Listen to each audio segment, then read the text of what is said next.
Feiger. Is there a good way of dying, naturally? I don't know. I think there is. I think most people would pick sudden heart attack and in sleep. Right, they would pick sudden heart attack and sleep. We assume that's the best way to die. Of course, you never know. You're too young to get in on this conversation, Jeff. I understand. I think I'll call you Mr. Feiger, if I may. You can call me Jeff. When do you decide that this person probably would be best to go? Well, actually, the patient decides when it's best to go. But is he or she a good judge? Only on what he or she wants.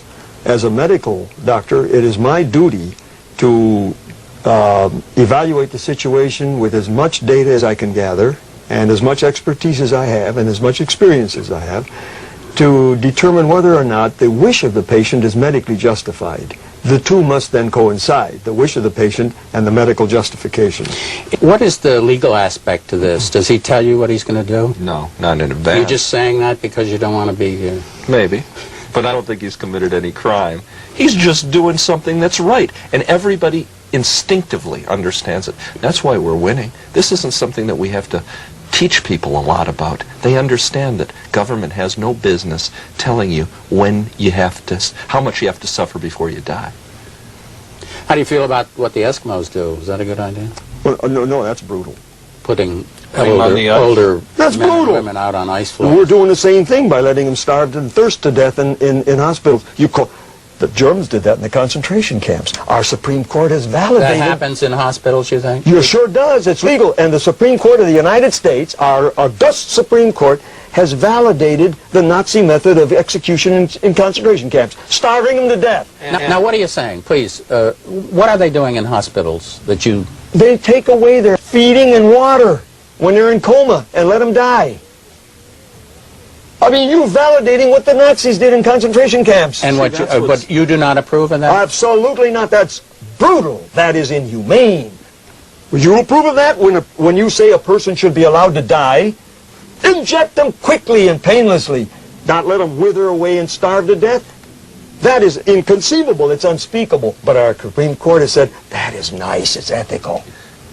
If what you do became popular, in other words, if it was accepted legally and ethically, and people in hospitals who were terminally ill and in nursing homes and everywhere else, they died with some help from doctors like you, would this have an effect on the income of doctors and hospitals? It could.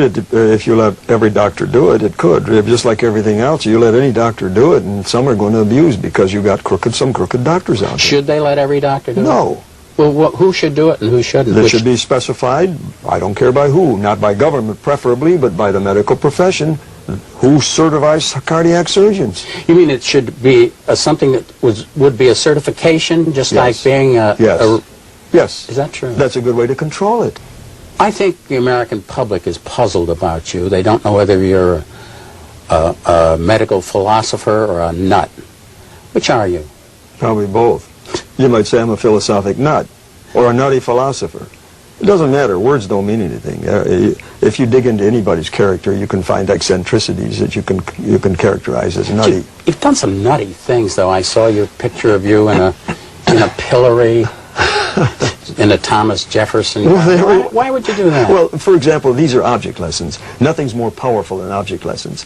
You seem abnormally obsessed with death. Not at all. But I've seen some of your art. I've read some of your book. Both your prose and your painting are macabre. Well, okay, the one on war where you have this body... Macabre. With a head on a plate in front of it. Yeah, I would tend to call that macabre. What is war?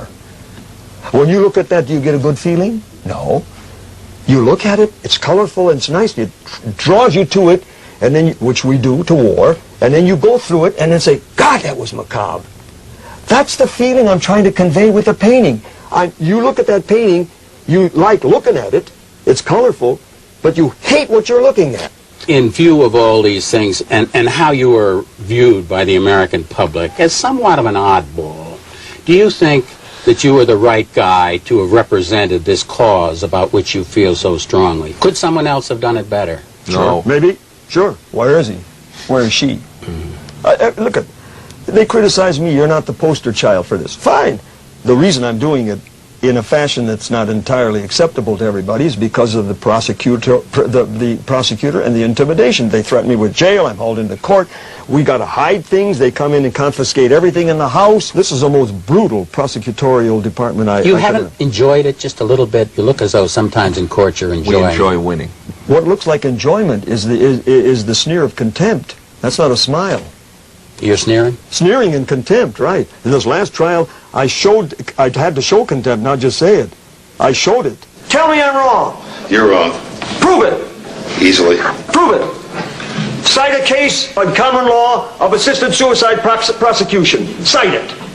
Judge, you want to instruct him not to ask questions and speak before he You asks can a cite me question? for contempt, Your Honor. I don't care. Take a break. Thank you, Judge. You advised him against being so Oh, contemptuous? absolutely. He doesn't listen to me, and of course I don't listen to him, so we're equal on that ground. Now, when you become involved with somebody who is terminally ill and you agree to help them end their lives, is there a charge you make? No. No. No money ever exchanges hands? No. He'd be in jail. Is that true? Andy, Yes. he'd be in jail if I hadn't that was thought true. of that, yeah. He would be in jail. Why? First of all, a transfer of money should never be involved in this profound situation. Although illness is profound too, but medicine's a business today. It's a business. There is a way to solve it. The doctor who does this must be salaried. Now, what you've done with that, you create two big advantages. First, there's no incentive for the doctor to do more than he has to do. In fact, he wants to do less now. All salaried people would like to do less for the money. And second, you prevent abuse. Did you really seriously worry about going to prison? No, never. Am I a criminal?